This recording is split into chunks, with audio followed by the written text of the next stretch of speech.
Police वाले जब इस कंटेनर को खोलते हैं तो उन्हें मिलता है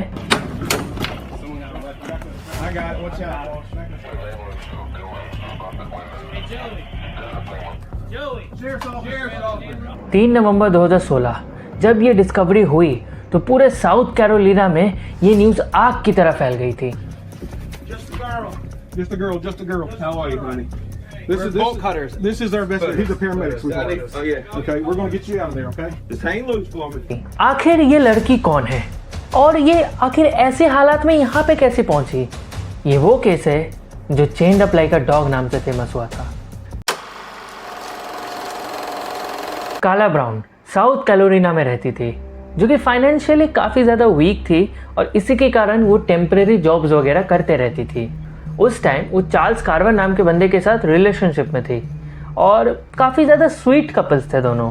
चार्ल्स भी अक्सर और जॉब्स किया करता था क्योंकि वो भी फाइनेंशियली उतना ज़्यादा स्ट्रांग नहीं था एंड तुम कह सकते हो दोनों मिलके रिलेटिवली काफ़ी ज़्यादा सिंपल लाइफ जी रहे थे।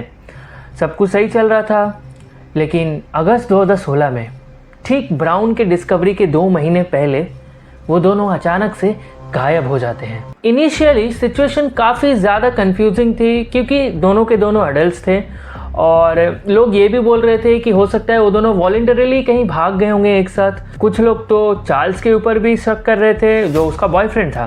बट कुछ समय बाद कुछ स्ट्रेंज मैसेजेस आना स्टार्ट होती है चार्ल्स के फ़ोन से और ये बात काफ़ी ज़्यादा ऑड लगती है उनके फैमिली को क्योंकि चार्ल्स इस तरीके के मैसेजेस नहीं किया करता था जैसे मैसेजेस आ रहे थे। सेवरल डेज जब बीत जाते हैं तो फैमिली पैनिक करना स्टार्ट करती है और मिसिंग रिपोर्ट फाइल होती है।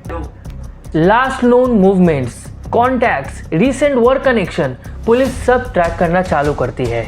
लेकिन इस केस की शुरुआत तो एक मिसिंग पर्सन से होती है, बट एंड होते होते ये केस कुछ और ही बन जाता है।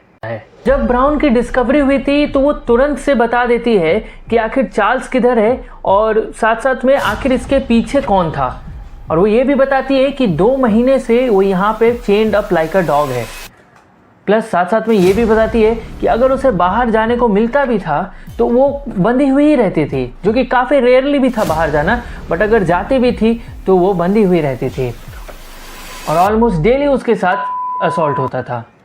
अब थोड़ा कहानी में पीछे चलते हैं। जैसे कि मैंने आपको बताया कि ब्राउन काफ़ी ज़्यादा ऑड जॉब्स किया करती थी एंड उन्हीं ऑड जॉब में से था क्लीनिंग का जॉब। यस, अक्सर वो लोगों के घर में जाके उनका हाउस हेल्प कर देती थी, क्लीनिंग वगैरह कर देती थी और साथ साथ में चार्ल्स भी उसके साथ ही आता था उसकी हेल्प करने के लिए। ब्राउन के गायब होने के पहले जिसके यहाँ वो लोग हाउस हेल्प कर रहे थे वो एक रियल एस्टेट एजेंट था जिसका नाम था टॉड कोल्हेल। टॉड एक सक्सेसफुल रियल एस्टेट एजेंट था और साउथ कैरोलिना में उसका एक बहुत बड़ा प्रॉपर्टी भी था। उस प्रॉपर्टी पे ही उसे मेंटेनेंस और क्लीनिंग की ज़रूरत थी, इसीलिए उसने ब्राउन को और चार्ल्स को काम पे रखा था। चार्ल्स और ब्राउन दोनों के फैमिली से भी इंटरोगेशन स्टार्ट हुई, बट कुछ खास पता नहीं चल रहा था। पुलिस वाले फिर अपनी इन्वेस्टिगेशन को तेज़ करते हैं और वो कॉन्टैक्ट्स वगैरह, लास्ट लोकेशन वगैरह ढूंढना स्टार्ट करते हैं और फिर ब्राउन का लास्ट पिंच लोकेशन उन्हें मिलता है एंड दे डिसाइड कि वो लोग तुरंत वहाँ पे जाएंगे विदाउट एनी सर्च वारंट, क्योंकि वो एक प्राइवेट आइसोलेटेड प्रॉपर्टी थी। वो जगह बिल्कुल जंगल जैसा लग रहा था, चारों तरफ सिर्फ लकड़ियाँ थी, पेड़ थे, चीज़ें मैसी हुई रखी थी, मतलब जंगल में जैसा माहौल रहता है। और काफ़ी सारे कंटेनर भी थे वहाँ पे, जिनमें से एक कंटेनर पे ब्राउन बंधी हुई थी। जब ब्राउन को सुनाई देता है काफ़ी सारे फुटस्टेप उसके आसपास, तो वो उठ के कोशिश करती है ज़ोर ज़ोर से बैंग करने का कंटेनर पे एंड फाइनली पुलिस वाले ये बैंग को सुन लेते हैं और फिर brown bolt cutters. This is our best. He's a paramedic. Oh yeah. Okay, we're gonna get you out of there. Okay. Just hang loose for me. Anybody got? I need a handcuff key. Handcuff key. I got it right here. Hold up, y'all. Brown rescue होते ही तुरंत सब कुछ बताना चालू कर देती है और कहती है कि उसने चार्ल्स को यानी कि उसके बॉयफ्रेंड को गोली मार दी। पुलिस वाले पूछते हैं कि आखिर किसने गोली मारी और फिर जो नाम बताती है ब्राउन, उसे तुरंत पुलिस वाले अरेस्ट करते हैं और उससे इंटरोगेशन स्टार्ट करते हैं। लेकिन यही इंटरोगेशन में ये केस मिसिंग पर्सन से एक हॉरिफाइंग डायरेक्शन में चला जाता है। बता रहा हूँ उसका नाम, मगर उससे पहले उसकी हिस्ट्री को जानना इम्पॉर्टेंट है। जो चार्ल्स का किलर था और जिसने ब्राउन के साथ ये सब किया था, वो पुलिस रिकॉर्ड में पहले भी आया हुआ था जब वो सिर्फ 15 साल का था।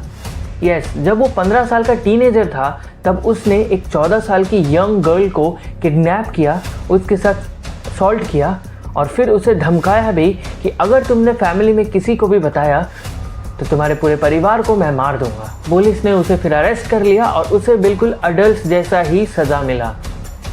लेकिन 14 साल बाद जब वो जेल से बाहर आता है तो वो बहुत ही अच्छा सोशल इमेज अपना बिल्ड कर लेता है एंड वो काफ़ी सक्सेसफुल रियल एस्टेट एजेंट बन जाता है। यस, ये वही रियल एस्टेट एजेंट है जिसने चार्ल्स ब्राउन को काम पे रखा था। उसके पास मल्टीपल प्रॉपर्टीज़ थी, क्लाइंट्स थे, पैसे थे और आउटवर्डली उसका लाइफ काफ़ी ज़्यादा सही चल रहा था, काफ़ी सिंपल दिखाई देता था। शायद यही कारण था कि किसी का उस पर डाउट नहीं गया था इतने सालों तक।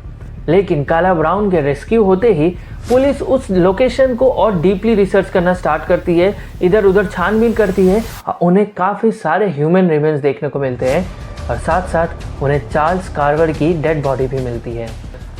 लेकिन शौक यहाँ पे ख़त्म नहीं होता है क्योंकि टॉड इंटरोगेशन में ये कन्फेस करता है कि उसने एक और कपल का मर्डर किया है यहाँ पे, मीगन कॉक्सी एंड जॉनी कॉक्सी। 2015 में ये दोनों कपल मिसिंग हुए थे। टॉड ने फिर पुलिस वालों को बताया कि उसने इन दोनों को भी अपने प्रॉपर्टी पे बुलाया था और फिर इन दोनों को मार दिया था, जिनकी डेड रिमेन्स पुलिस वालों को उस जगह पे मिल चुके थे। लेकिन टॉड का सबसे शॉकिंग कन्फेशन था 2003 का super bike motor sports murder. South Carolina के एक शॉप के अंदर 4 लोगों का ब्रूटली मर्डर कर दिया गया था।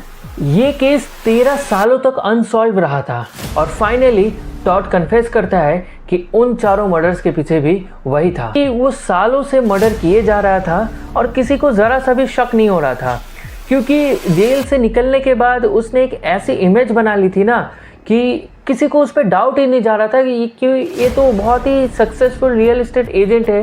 वो लोगों से काफ़ी अच्छे से बात करता था। लेकिन जब काला ब्राउन का रेस्क्यू होता है तो पुलिस को ये रियलाइज़ होता है कि मिसिंग पर्सन के चक्कर में उन्होंने एक हिडन किलर को, एक हिडन सीरियल किलर को एक्सपोज कर दिया। टॉड कोलहेल्प के कन्फेशन के बाद उसके ऊपर मल्टीपल चार्जेस लगाए गए। इन्वेस्टिगेशन के बाद ये केस अमेरिका के हॉरिफाइंग सीरियल किलर्स में काउंट होने लगा। कोर्ट ने उसे 7 कंसेक्यूटिव लाइफ सेंटेंसेस दी थी विदाउट पेरोल के, यानी कि वो पूरे ज़िंदगी भर जेल में ही रहेगा without any payroll. So this was the story of काला ब्राउन एंड टॉड कोलहेल्प, जो शुरू हुआ एक मिसिंग पर्सन से और एंड हुआ एक सीरियल किलर पे।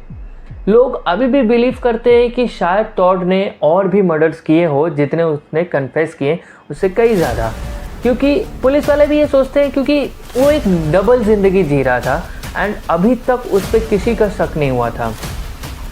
तो मे बी उसने काफ़ी ज़्यादा मर्डर्स किए होंगे जितना उसने कन्फेस किया। सो इसी तरीके के रियल इंसिडेंट्स को जानते रहने के लिए do subscribe and like the video if you enjoyed it. See you soon.